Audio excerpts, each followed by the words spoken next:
Dr. Amanda Brooks wiped the sweat from her brow, her gaze fixed on the relentless progress of the drilling machine. The massive apparatus burrowed deeper into the desolate terrain of Kepler 442c, spewing clouds of crimson dust into the alien air. For 3 monotonous weeks, Amanda had scoured this barren world, chasing whispers of ancient life. So far, her efforts had yielded nothing, just an endless expanse of jagged rocks beneath a pale yellow sun. The planet reminded her of a supersized Mars, lifeless, airless, and devoid of even the faintest signs of vegetation.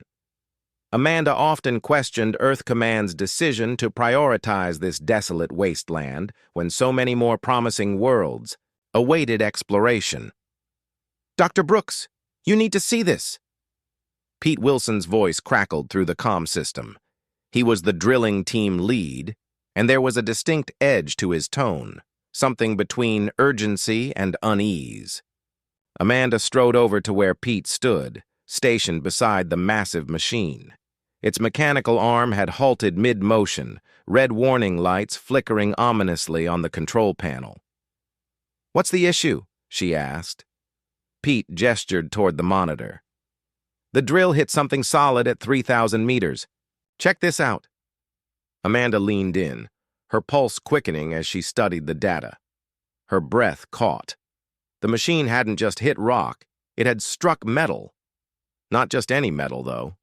According to the readings, this substance was composed of elements that defied natural formation, materials unknown to human science. "That can't be right," Amanda muttered, her mind racing. "Run the analysis again." Pete keyed in the command, his fingers trembling slightly. Moments later, the screen returned the same results. Deep beneath Kepler 442c's surface lay something forged from a metal that shouldn't exist. Amanda activated her radio. "Captain Morrison, this is Dr. Brooks. We've got a situation." Captain Jake Morrison's response was immediate, his voice crisp with authority. "What kind of situation?" "The kind that might rewrite everything we thought we knew about this planet," Amanda replied. 20 minutes later, Captain Morrison joined her at the drilling site, his boots crunching against the dusty ground. The discovery was no longer just a scientific curiosity, it was a mystery that demanded answers. 20 minutes later, Captain Jake Morrison stood at the edge of the drilling site, arms crossed over his broad chest. His graying hair and weary eyes spoke of 15 years spent traversing the stars, witnessing wonders that had left most others speechless. Yet the data on Pete's monitor stirred something he hadn't felt in years: unease. "You're telling me there's a metal structure buried 3 kilometers underground?" Jake asked, his voice steady but tinged with disbelief. "That's exactly what the drill's showing us," Amanda replied, holding his gaze. "And it's massive, Captain. Really massive." Jake surveyed the barren, crimson landscape, the dust swirling lazily under the pale yellow sun. "How massive?" Amanda retrieved her tablet, bringing up a map overlay. Dotted red marks stretched across the screen, spreading out for hundreds of kilometers in all directions. "It's not just big," Amanda said, her voice quieter now, almost reverent. "It's enormous, maybe as big as this entire continent." Jake exhaled sharply, his thoughts racing. In his years among the stars, he had seen his fair share of the extraordinary: floating cities suspended in gas giants, crystalline forests shimmering like prisms, even a planet encrusted entirely with diamond. But this was unlike anything he'd ever encountered. "Lisa, get over here!" Jake barked, motioning toward his tactical officer. Lieutenant Commander Lisa Hayes jogged over, her sharp black hair bouncing slightly with each step. Her keen, observant eyes took in everything at a glance. Jake trusted her judgment implicitly. She had a knack for seeing the angles others missed. "What's the situation, Captain?" she asked, her tone crisp and professional. "I need a full scan of this area. Use every tool we've got. I want answers, and I want them now." Lisa nodded, pulling a high-grade scanner from her belt. The handheld device looked unassuming, but its invisible waves could penetrate kilometers of rock and soil, mapping structures in intricate detail. She aimed it downward and activated it. The soft beeping of the scanner filled the tense silence, its rhythm steady and unassuming until it wasn't. A shrill alarm blared from the device, making everyone flinch. Lisa's eyes widened as she stared at the display. "This isn't good," she murmured. "What's wrong?" Jake asked, his voice sharp. Lisa hesitated, her face pale. "Captain, this isn't just a metal structure. It's a ship." Amanda's brow furrowed. "A ship? What kind of ship?" Lisa's voice dropped to a whisper. "A warship. The largest I've ever seen. It's armed with weapons, heavily armored, and has what looks like thousands of chambers inside." A chill ran down Jake's spine. "How can you be sure it's a warship?" Lisa turned her scanner so they could see. The display outlined a sleek, menacing form buried in the rock. Its silhouette was sharp and angular, like a dagger designed to pierce the heavens. Massive gun turrets jutted from its sides, their size dwarfing buildings. Armor plating thicker than fortress walls shielded its hull.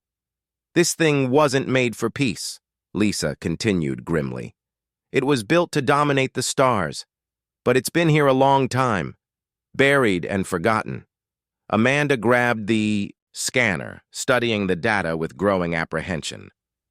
"How long?" Lisa consulted her readings. "Judging by the soil layers above it, at least 50,000 years, possibly more." A heavy silence fell over the group. The wind carried faint whispers of dust past their boots as the weight of the discovery settled in. Above them, their ship hung, in orbit, a distant sentinel. Below, something ancient and incomprehensible waited in the darkness. "There's one more thing," Lisa added, breaking the stillness.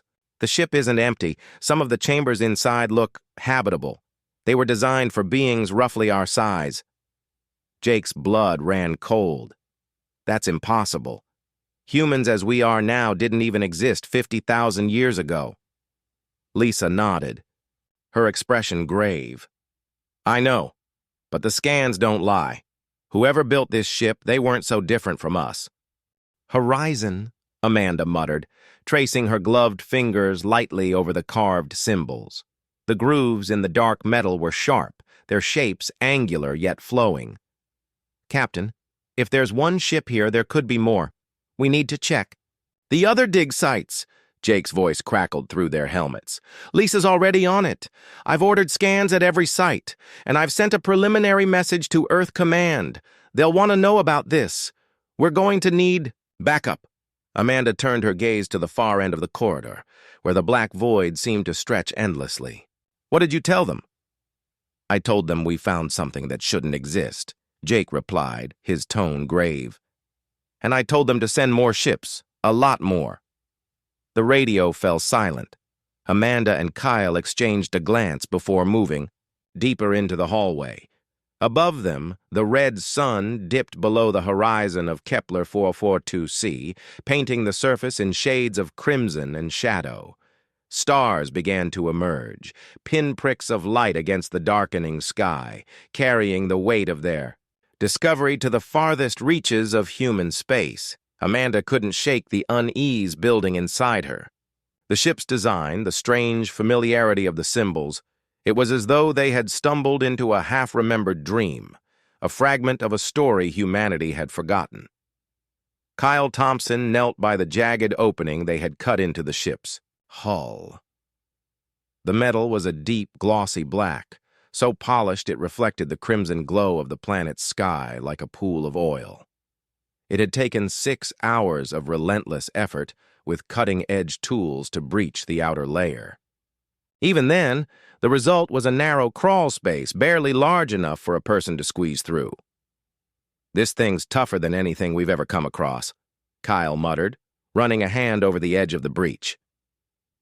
Amanda stood beside him, her helmet reflecting the starlight. "Are you sure it's safe?" Kyle adjusted his oxygen tank and checked the brightness of his helmet light. As safe as crawling into a 50,000-year-old alien warship can be. "It's not alien," Amanda whispered, her voice barely audible over the faint hum of equipment. "That's what makes it terrifying." Kyle turned to look at her. He understood her unease. The ship didn't look foreign. Not entirely. The proportions of the doors and hallways were unsettlingly familiar.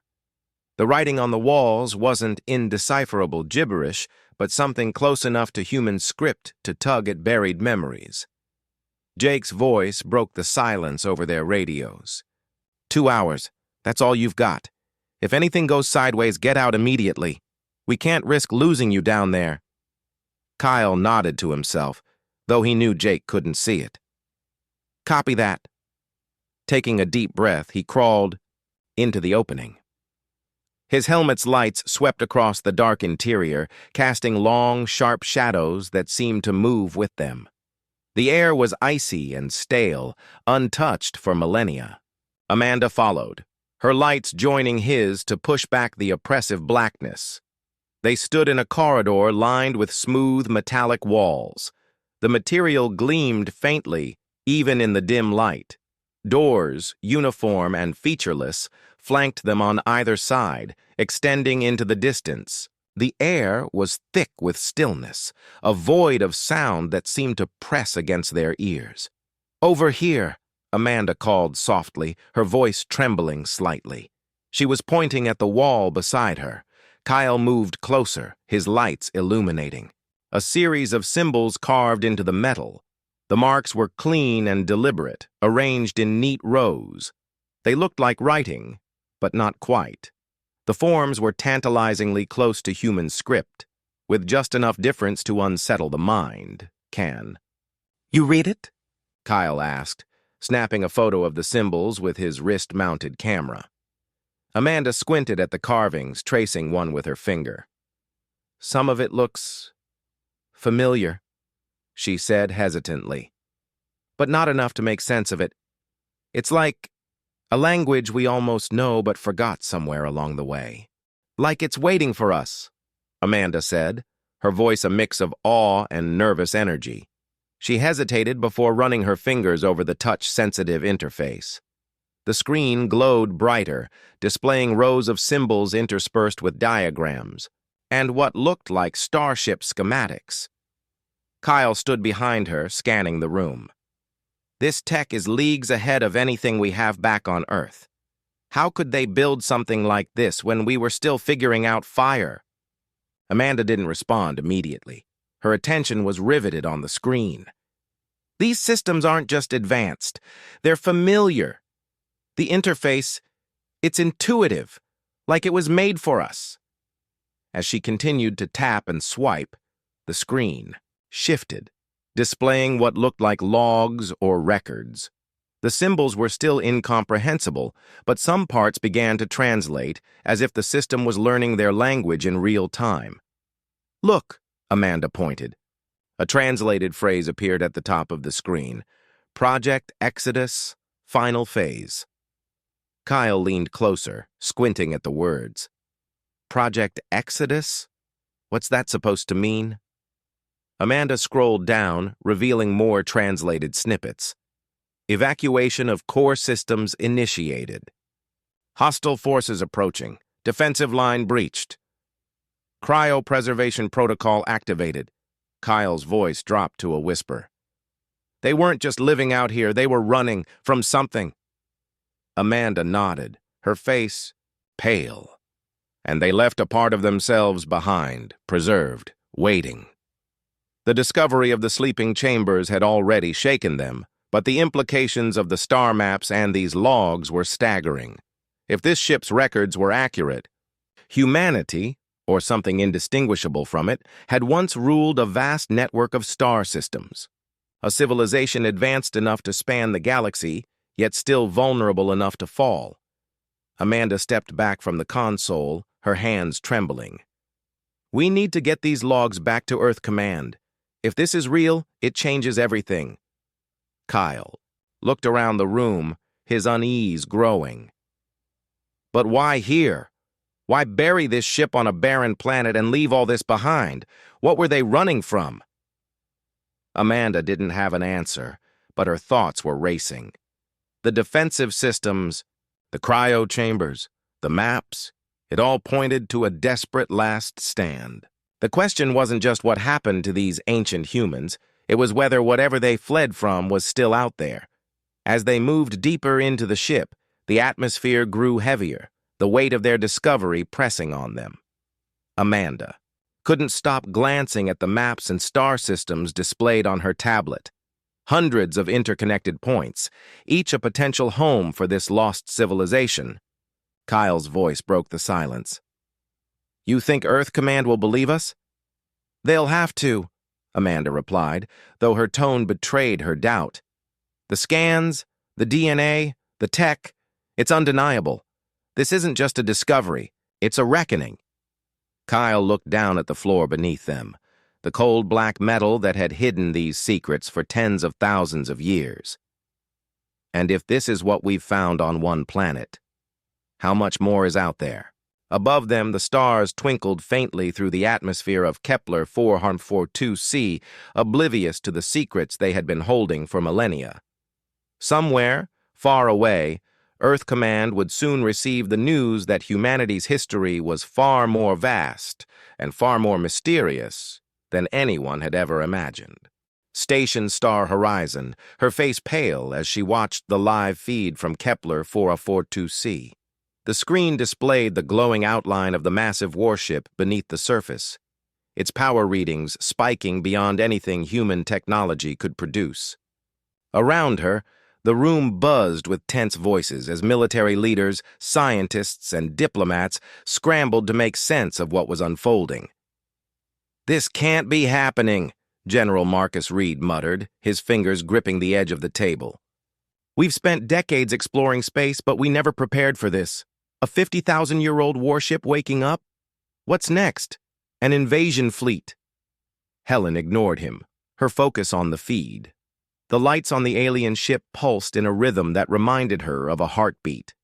"It's not just the ship we need to worry about," she said, her voice calm but strained. "That ship was buried for a reason. Something buried it, and something is coming." Back on the planet, Amanda and Kyle crouched near the edge of, the excavation site, watching in awe as the ship's systems fully activated.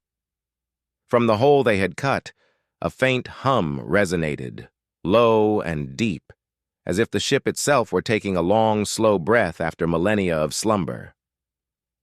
"It's alive," Amanda whispered, unable to take her eyes off the glowing structure. "The ship, it's sentient. Or at least its systems are." Kyle glanced at her, his face pale. "You're saying it woke itself up?" "No." Amanda shook her head, her voice filled with certainty. "We woke it up, but it's responding to something else, a threat." As if to confirm her words, the air around them crackled with static. Their comm devices buzzed with interference, and a warning came from Captain Morrison aboard their orbiting ship. Dr. Brooks, Kyle, were detecting incoming objects, multiple signatures inbound fast. "What kind of objects?" Kyle asked, his voice tight. Morrison's reply was grim. "We're not sure. They're not broadcasting any friendly signals. And they're big." Amanda and Kyle were rushed back aboard Morrison's ship as alarms blared throughout the vessel. From the observation deck, they saw faint glimmers in the night sky, growing brighter as the objects approached. A technician called out, "They're not ships, they're constructs. Unidentified, highly advanced, and converging on our position." Amanda felt a chill run down her spine. "They're coming for the ship. They must recognize its energy signature." Morrison gave the order to prepare for defensive action, but Amanda raised her hand, stopping him. "Wait. The ship below, it's not just a relic. It's a weapon. If we can fully activate it, it might be our only chance." Kyle looked at her in disbelief. "You're suggesting we use a ship we barely understand, with systems 50,000 years ahead of us in a battle we can't win?" Amanda met his gaze. Do you have a better idea? As the alien constructs closed in, Amanda and Kyle returned to the planet's surface with a small team, tasked with one last, desperate mission: to interface with the ship and unlock its full potential. Inside the ancient corridors, Amanda worked, frantically at the main console, her fingers flying over the alien symbols. The interface seemed to recognize her intentions, responding faster and more intuitively as she delved deeper into its systems. "Hurry!" Kyle shouted, his voice echoing in the cavernous chamber. "They're almost here!" Finally, the screen flashed with a new message. Amanda read it aloud, her voice trembling. "Command authority transferred. Final defensive protocols. Activated." The ship roared to life. The ground shook as massive turrets emerged from hidden compartments. Energy rippled across its hull, and a shield enveloped the surrounding area. From the observation deck above, Morrison's crew watched in stunned silence as the ship's ancient weapons fired into the sky, beams of energy cutting through the approaching constructs. In the quiet that followed, Amanda stood on the planet's surface, staring at the now glowing warship.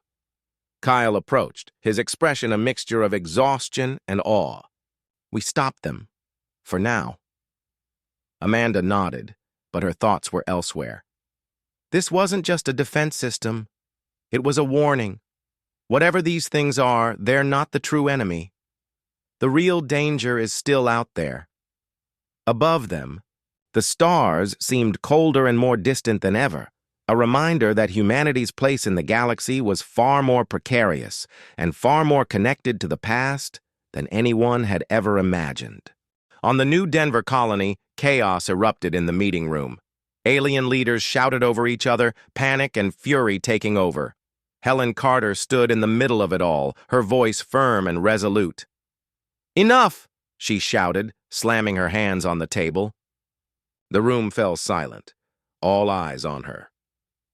"Admiral Vexar, your fleet attacked first. You forced our hand, and now we all see the consequences." She gestured toward the massive windows, where the remains of the Koran fleet still glimmered faintly. In the vacuum of space, "This isn't what we wanted, this isn't what we asked for, but it's what we're dealing with now." High Chancellor Morn leaned forward, his rocky features grim. "And what happens next, Ambassador Carter? Will humanity unleash these weapons on all of us?" Helen took a deep breath, steadying herself. "What happens next is up to all of us. These ships, these weapons, they were built not to conquer, but to defend against a threat so vast, so incomprehensible, that it nearly wiped out an entire galaxy-spanning civilization. We must learn from their mistakes." The alien leaders exchanged uneasy glances. Admiral Vexar's anger had given way to a cold, calculating silence. "What kind of threat?" Commander Zala hissed, her serpentine eyes narrowing. Helen hesitated, her mind racing. Could she trust them with the truth, with the files and images Amanda had sent from the ancient ship? "The kind that consumes stars," Helen said at last, her voice low. "A threat from beyond the galaxy, one that destroyed the people who built these ships and left us to rediscover their ruins." On Kepler 442c, Amanda and Kyle watched as the ancient systems fully came online. The ship's displays now showed a map of the galaxy, overlaid with new data. Amanda's heart sank as she realized what she was seeing. "Kyle," she said, pointing at the map. "Look." Kyle leaned in, his eyes widening. "Are those?" "Yes." Amanda nodded grimly. "Incoming signals. They're on the edge of the galaxy, moving toward us." The display highlighted dozens, then hundreds, of glowing markers, all converging on human space. The symbols matched the descriptions from the ancient files, entities of living darkness, devourers of light and energy. "We didn't just wake up this ship," Amanda whispered. "We sent out a beacon, and they heard it." Kyle's face went pale. "How long do we have?" Amanda looked at the numbers on the screen. "Months, maybe weeks. In orbit above the colony, Captain Morrison watched as reports came flooding in from other human worlds. Similar awakenings were occurring across the colonies, each one triggering planetary defenses and shields. But with the reports came warnings. Alien fleets were mobilizing in greater numbers than ever before, driven by fear of what humanity might become. Morrison turned to Lisa. "Send a message to Earth Command. They need to know everything, including what Dr. Brooks has found, and make sure they understand this isn't just about us anymore." Lisa nodded. "What should I tell them, sir?" Morrison stared out the viewport, his jaw set. "Tell them the galaxy is about to remember why humanity once ruled it. And tell them we'll need every ally we can get, because something worse is coming." As the ancient warship on Kepler 442c hummed with power, its weapons ready, Amanda's voice echoed in Morrison's mind. "It's not just a defense system. It's a warning. And it's already too late." Sensors picked up strange energy readings from the edge of the galaxy. The data was unclear, but it suggested a massive force moving toward the Milky Way. General Parker's face was grim. If this is true, then we're not just preparing to defend against panicked alien governments. We're preparing for a war unlike anything we've ever faced. In the Alpha Centauri system, alien merchants and traders whispered among themselves. The fear of humanity's sudden rise to power was palpable. Some alien ships quietly left the system, unwilling to risk confrontation. Others stayed, hoping the humans would extend a hand of diplomacy instead of a fist of war. Among them, Commander Zala addressed the gathered leaders of the non-human alliance via holographic projection. "The humans are dangerous," Zala hissed. "Their sudden reawakening threatens us all. We must act now before they consolidate their power." But not all agreed. Ambassador Trellick of the Sorn Confederacy spoke calmly. "Acting out of fear has never led to peace. We should not forget that humans have been peaceful explorers and allies for decades. They may hold the key to surviving this new threat." "Surviving what threat?" demanded Admiral Vexar, his frustration evident. "The humans are the threat." "Not according to their records," Trellick countered, sharing the fragments of ancient data humanity had provided to the Sorn.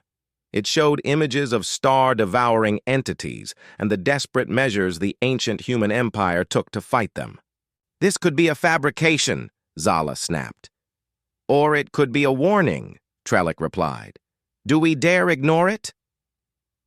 Back on Earth, Amanda Brooks stood before the Earth Council in the newly fortified United Nations complex. She projected the ancient star maps and battle records onto a massive screen. "The ancient enemy was a force unlike anything we can comprehend," Amanda explained. "They didn't just destroy ships or planets, they consumed entire star systems. Our ancestors used everything they had to push them back, but the cost was their civilization." President Elaine Carter, head of the Earth Council, looked at Amanda sharply. "You're suggesting that history is about to repeat itself?" "I'm suggesting," Amanda said, her voice steady, "that it's already repeating itself. The activation of these systems was not an accident. Something triggered it, and if these energy readings are correct, that something is coming." The room fell silent as the implications sank in. Above Earth, Captain Morrison and Lisa Hayes watched as Earth's new defenses began to coordinate with those on Mars and other human worlds. The ancient systems were designed not only for planetary defense, but also for interstellar warfare. "This isn't just about protecting our colonies," Lisa said, her voice heavy with realization. "This is a war machine designed to defend the entire galaxy." Morrison nodded. "The question is, against what? And are we ready to face it?" At the edge of the galaxy, deep in the void of dark space, something stirred. Energy ripples cascaded through the blackness as ancient entities, long dormant, began to awaken. They felt the pulse of activation, the reawakening of old adversaries. And they moved. The galaxy, once divided by mistrust and politics, would soon face a choice. Unite against the returning darkness or fall one star system at a time. Humanity had rediscovered its ancient power. Now it would have to prove whether it could wield it wisely or if history would once again end in fire and ash. The cost was unimaginable. Amanda gestured to the screen, which now displayed a colossal weapon unlike anything humanity had ever conceived. It was massive, spanning the width of an entire star system. The ancient humans had called it the Luminarch, a device that unleashed a wave of energy so powerful it could wipe out the dark entities. Kyle leaned closer, studying the images. If they had something this powerful, why didn't they win without sacrificing everything? Amanda's voice trembled as she explained. Because the Luminarch wasn't selective. The energy wave it released destroyed the enemy, but it also devastated entire star systems, erasing planets and their inhabitants. Our ancestors had no choice. They sacrificed themselves and their empire to stop the darkness from consuming everything. Morrison's face was grim as he processed the weight of the revelation. And now this enemy is coming back. Are these ancient systems waking up because they detected its return? Amanda nodded. The activation of these defenses is a response. The ancient humans designed them to awaken if the darkness ever stirred again. They must have known this day would come. The edge of human space long-range sensors continued to track the signals emanating from the intergalactic void. They grew, stronger with each passing day. Fleet Admiral Karen Stavos of the Unified Earth Fleet stood on the bridge of her flagship, Eternal Vigilance, watching as data streamed in. "Admiral," her tactical officer said, "we're detecting formations in the signals. This isn't random noise. Whatever is out there, it's organized." Stavos clenched her jaw.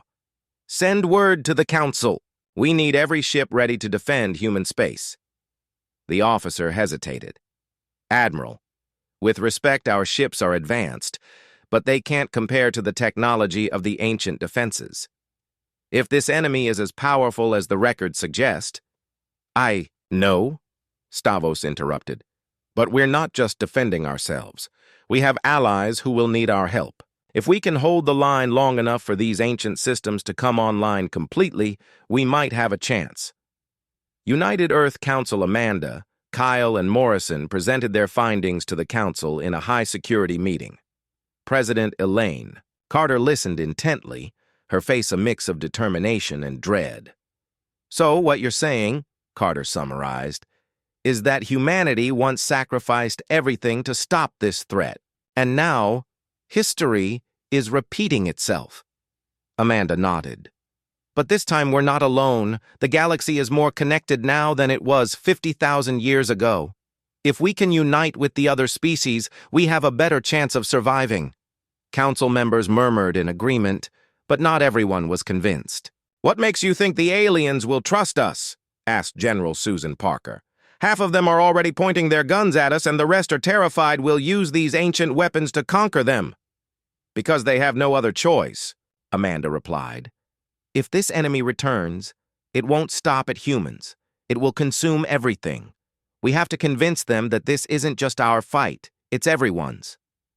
A galactic call to arms, the United Earth Council broadcasted a message across all frequencies, inviting leaders of alien civilizations to a summit at the ancient warship on Kepler 442c. Ambassador Helen Carter delivered the message herself. "This is not a time for fear or division. Humanity has awakened ancient defenses not to conquer, but to protect. We face a threat that will destroy us all if we do not stand together. Join us. Together we can save the galaxy." Some alien leaders scoffed at the message, seeing it as a ploy. Others hesitated, torn between fear of humanity's power and fear of the coming darkness. But a few recognized the truth in the words. High Chancellor Morn of the Crystal Federation was one of the first to respond. "If what the humans say is true, then we must put aside our differences," I will attend this summit. As the summit approached, ancient signals grew louder, and the shadows at the edge of the galaxy began to move. The question now was whether the galaxy's species could unite in time, or if they would fall divided to the darkness, must convince them to overcome fear and suspicion. Without unity, the galaxy will fall. Morrison looked around the room, feeling the enormity of the task ahead. We don't just have to fight an enemy from beyond the stars. We have to rebuild trust that's been shattered for millennia. Amanda nodded. And we need to be honest. No more secrets or buried histories. If we want to survive, we must face the past together and share the burden of what's to come. Kyle added, that means working side by side with the alien species, not just commanding them. Admiral Foster's figure began to fade, her voice lingering like a beacon. Prepare for the summit. The galaxy's fate depends on it. Time is running out. Massive tremor shook the building as the holographic display flickered. The leaders instinctively looked to the windows. Outside, sensors showed more dark shapes approaching from the edge of the galaxy. Helen raised her voice above the alarms. This is no trick. The evidence is real and undeniable. Our scouts, our sensors, they all confirm the threat. If we do not unite, we will face annihilation. Admiral Vexar's voice, though still laced with suspicion, softened slightly. If what you say is true, then we must find a way to work together. But the ancient weapons must be controlled by a council of all species, not just humans. Commander Zala nodded, her snake-like eyes narrowing in thought. We demand shared command and full transparency. No secrets this time. High Chancellor Morn's rocky form shifted, his voice steady. Then let us begin forming this alliance before the darkness consumes us all. Helen smiled grimly. Agreed. Our survival depends on it. Now let's prepare for the greatest battle the galaxy has ever known. Energy surged through the ancient network, a shimmering web of light connecting countless minds across thousands of worlds. Ships, platforms, and cities pulsed with newfound power. The galaxy itself seemed to breathe as the collective life. Energy flowed. Captain Morrison stood on the bridge of the flagship, watching the swirling currents of energy on the holographic map. It's working, he said, awe in his voice. The Galaxy Heart is responding. Lieutenant Commander Lisa Hayes monitored the fleet's defenses. Shields are at full strength. Weapon systems have doubled in power. Suddenly, the stars beyond the HFY fleet began to flicker as the Shadow Eaters approached, their monstrous shapes blotting out the light. The combined fleet held its ground, a shimmering wall of unity.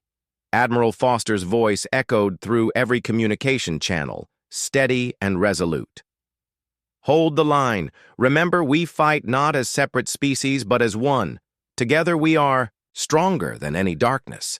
As the first waves of the enemy crashed against the united defense, beams of pure energy from the Galaxy Heart surged through the fleet and planet-based weapons. The Shadow Eaters screamed in fury, their shadows dissolving under the light. In that moment, hope burned brightest, a testament to unity, courage, and the enduring spirit of life itself. The galaxy's greatest test had begun, but for the first time in millennia, it faced that darkness not alone.